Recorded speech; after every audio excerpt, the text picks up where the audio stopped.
Alright, so who we got here today? What's up, yeah? This is your boy John Doe, aka Johnny Doe, aka DJ Johnny, and I'm originally from Lauderdale by the Sea, which is a city by the beach, but I was born and raised in Fort Lauderdale, Florida.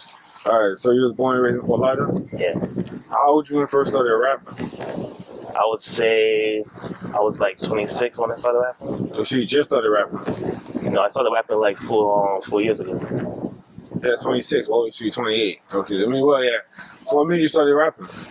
Well, I always grew up on listening to rappers like Tupac, Biggie. I would say from the old school of genre of music. You know, because I always grew up listening to that, but I didn't really take music seriously until like the beginning of 2019.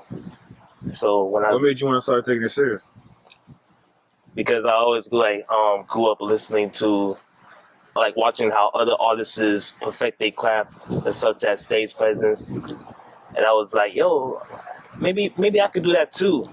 But I started producing when I was in middle school, like around 6th grade, just playing around with beats and stuff like that. I was on GarageBand just playing around. I was like, oh, okay, I think I can get good at this. And then from there, I kind of took a little break because, you know, things changed when I went to high school. Yeah, a lot changed. A lot of transitions changed.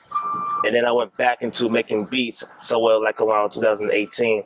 But then I didn't start rapping and singing until like 2019. So you make your own beats? Yeah, I make my own beats. How long you been doing that for? Like, what do you sell beats, or how does it work?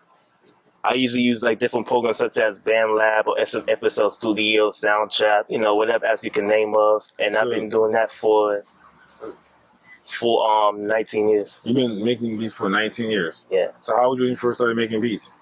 I would say 12. You was 12? Yeah. Right, so that's a long time. That's 19, that's 20. Wait, that what? No, I started, okay, my bad. I meant to say I started rapping and singing. I've been doing that for 4 years. Right. And I've been making beats for 14. So altogether, that's 19 years. Okay, 19 years. Yeah. All right, so how much do you normally sell beats, or how does it work? Like, people buy beats off you, or you just make beats for the fun of it? I just make, well, as of right now, I'm just trying to see where it goes, but majority of the time I just do it for the fun of it, and then I'm trying to see if I can sell it. So far I've been selling it on, you know, websites such as BeatStars, because I've been having other artists hit me up on beats that they like, beat selections such as hip hop. So, how much have you sold any beats yet? Yeah, I sold some beats over there. I got some, I saw this one beat, but I went on this one customer, but he never really, like, you know, tried to get it for me, so I'm still waiting on that. So you never sold a beat yet? Or have you sold one? You haven't sold one yet? I haven't sold one yet. So wait, so what happened to that customer? How did that go? To it text you about buying the beat, or it just stole the beat? It was like a Michael Jackson type beat that I have, right? And he liked it so much because he liked how the beat, the tempo and everything. He wanted to get that for me, but the thing is, he was asking for the exclusive version. I only had like the basic version, and I told him I didn't have that. So I told him you could still get that, but but you could have made it exclusive. What's the difference from the basic and from the exclusive? What's the difference? Well, the basic you get like the MP3, and then like the exclusive you get like the stamps such as, you know, drums, guitars, and stuff like that. More add-on to it. So when you get the exclusive, you get all the elements that comes with the beat. So why didn't you add that to sell it to him for more money? Didn't come to my mind at the time. Sorry, then after that, what happened? He just never reached back to the dude, or? No, I've been reaching back to the dude. I would say like 3 times, but he never responded. I guess he figured that I was not serious, but I was serious about it. Like, yeah, but just at the moment, you know what I'm saying? It just happened at the moment, you know? All right, so you've been rapping for, so how you know what I'm saying, do people, like, who support you? Well, mostly, my girlfriend supports me in everything I do, and then your girlfriend supports you? She supports me. She also raps too, and also produces just like I do. So you guys combine together? Yeah, we combine together. Does she make beats too? Yeah, she makes beats just like I do. You know, we also did some beats together too as well. And then, you know, friends support me, family members. So you pretty much get support all the way around? All the way around, yeah. But mostly from the people that I know.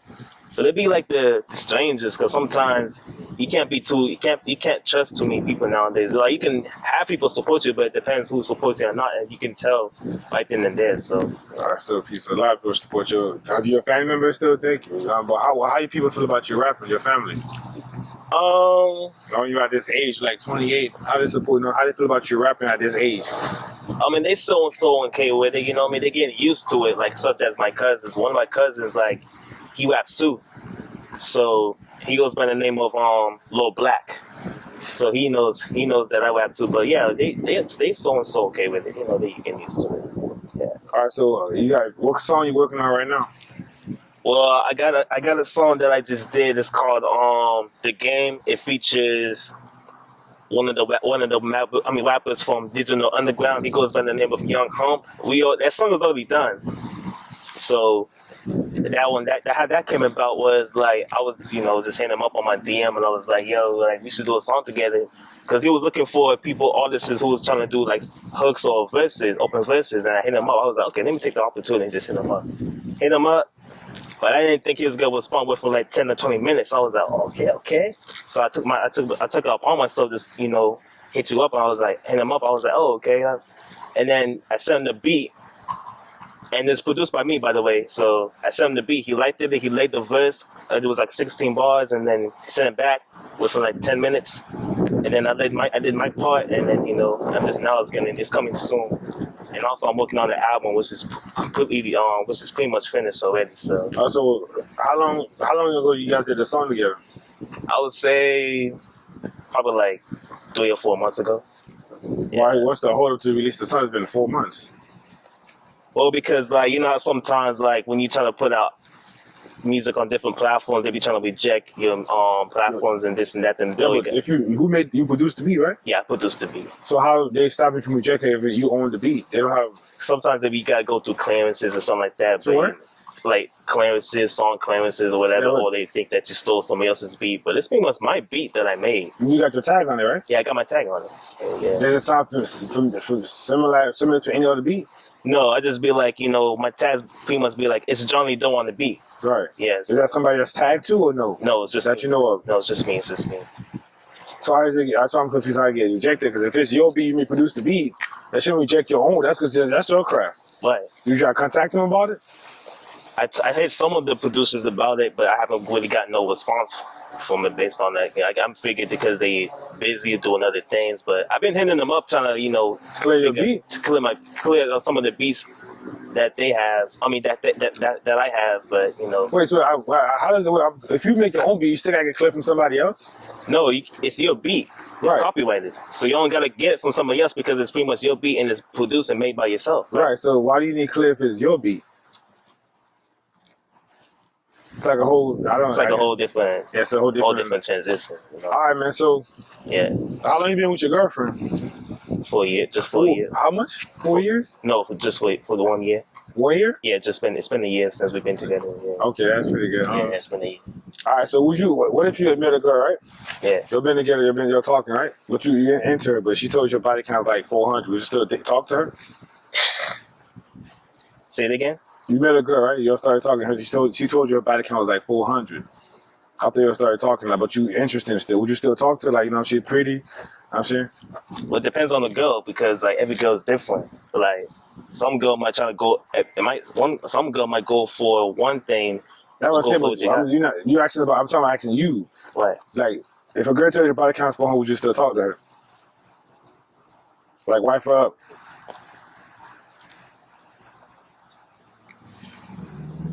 I'll still talk to her. Just as long as she don't try to like use me and this and that. And so does the body count matter to you? Not really, because I feel like as long as she knows what she's doing and she knows how to handle a man like myself, then it shouldn't matter. So it matters if she got like 500 niggas that I've trained her before. 4 or 5 niggas fucked her. You get the leftover, so it don't matter. Of course, I'll ask her questions. I'll ask her like, I'm saying, right. What if y'all been niggas? She said, hey, I'm saying, one time I got gangbanged by like 7 dudes. Yeah. You know what I'm saying? But it went down, but that's the past, though, you know what I'm saying? Wait. If she told me that's the past, then that's the past, So if you and matter, I'm saying she fucked 7 dudes at one time. Would you feel comfortable in the door? And now we was in a relationship, and she told me that that she was messing around with 7 or more. No, she had sex with a gangbang. You know what gangbang is, right? Yeah, I know what that is. Yeah, I'm saying, she tells you had a gangbang one night, 7 dudes to hit her. You know what I'm saying? Would you still be able to lay in the bed with her after that? No, that's your girlfriend? No, I wouldn't. What's the definition of loyalty? My definition of loyalty is like, just keeping it real, like, just keeping it organic and being yourself. Don't try to be something that you're not. As long that you be yourself and have respect for others, because I stand on was loyalty and respect, and it's always been that way. So as long as you're being yourself and organic, then that's what matters. You shouldn't try to be something that you're not. That's my definition of loyalty. I don't know about others, but you said, but I mean, you saying the basis like loyalty is like, you know what I'm saying, stand what you know. yeah, to stand on. You have a friend that like, you know what I'm saying, that did something behind your back or unloyal to you? Now, you can just tell a story what happened? One of your friends that did some unloyal stuff to you? That you consider unloyalty? Well, I had this one friend, like, well,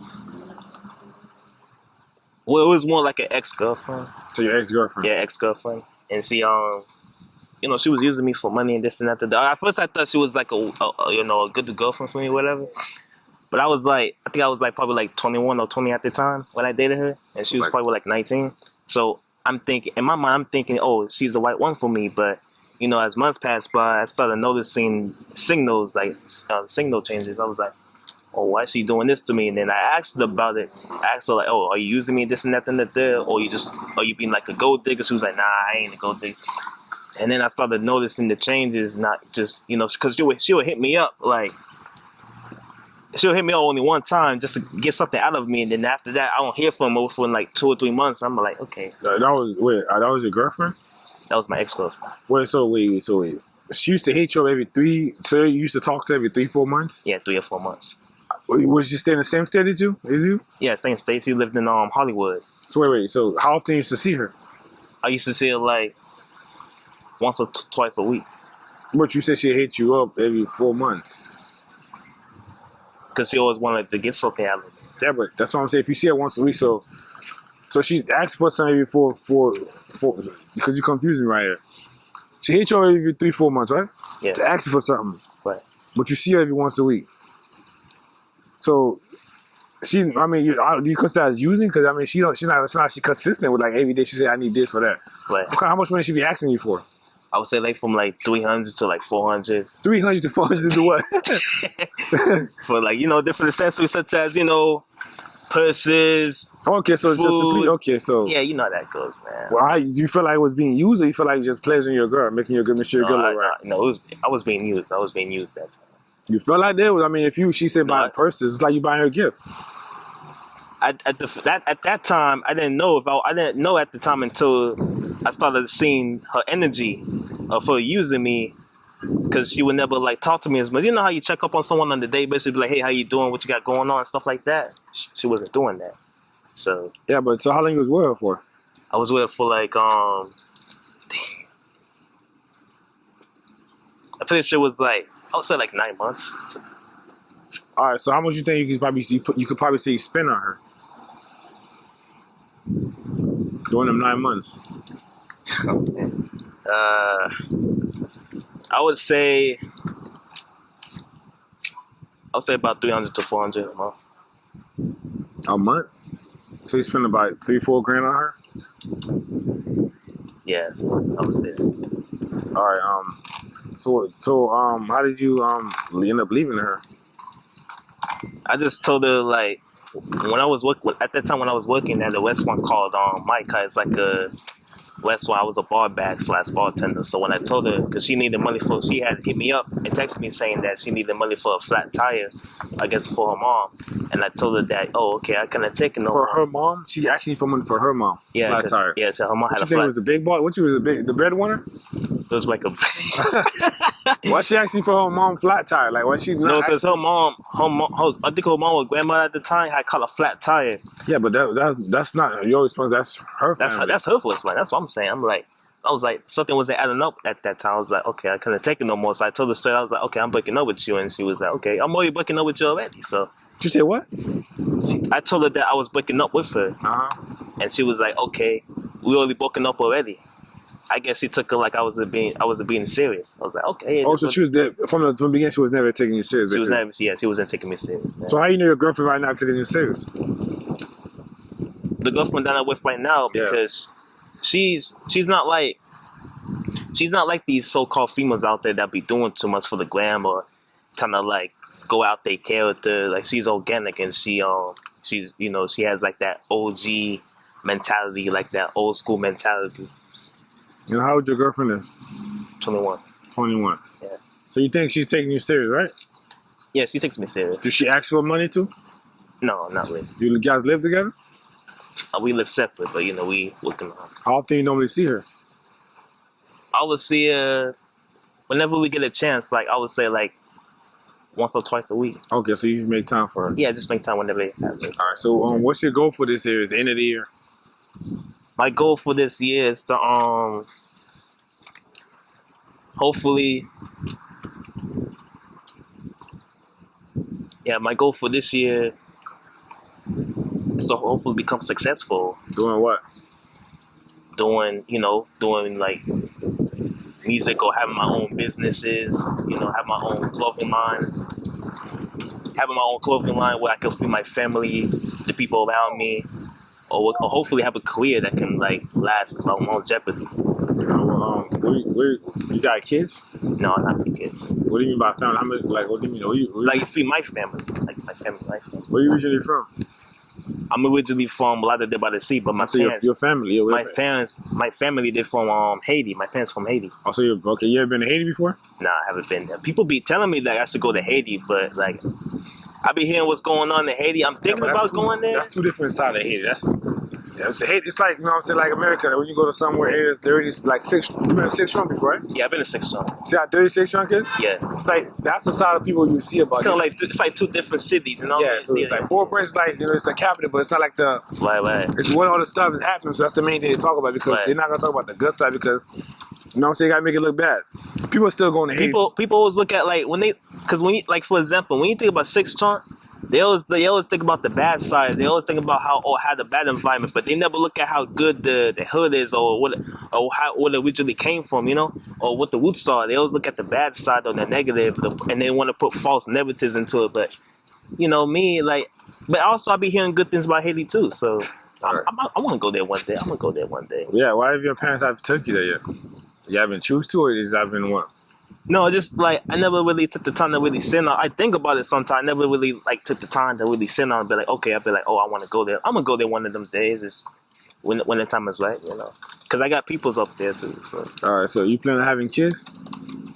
Not right now. I'm not thinking about it right now. So you don't. I'm saying in the future. In the future, right now I'm just trying to see where things go. If it happens, it happens. All right. So what's one thing that happened to you in the past you wish you could have changed? Man, there's a few things, to be honest with you. Name two. Yeah, it's a lot of things that I could change. Just name two. Something like that happened, like, it's so bad where you wish you could have taken a different route. But you saw it too late, I'm saying? Sure already happened.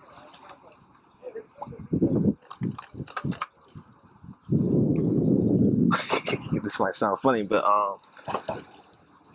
one of them I wish I never lost my virginity to a crackhead. That's one. Wait, so you say, explain that.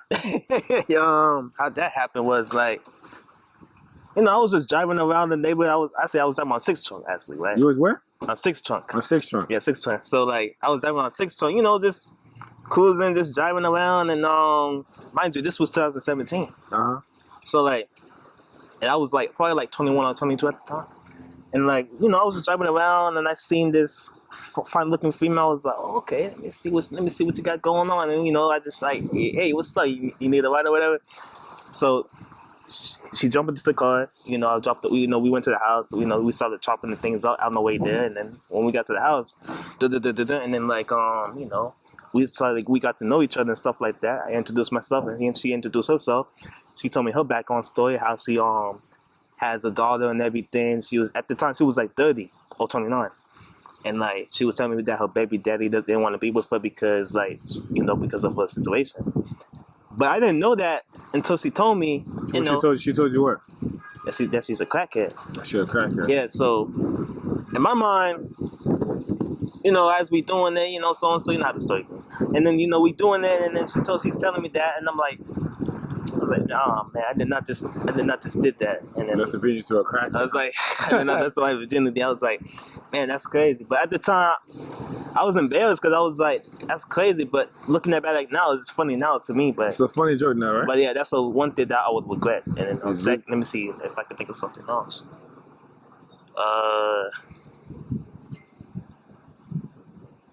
And then another situation, with one of my so-called friends, but he's kind of like a snake.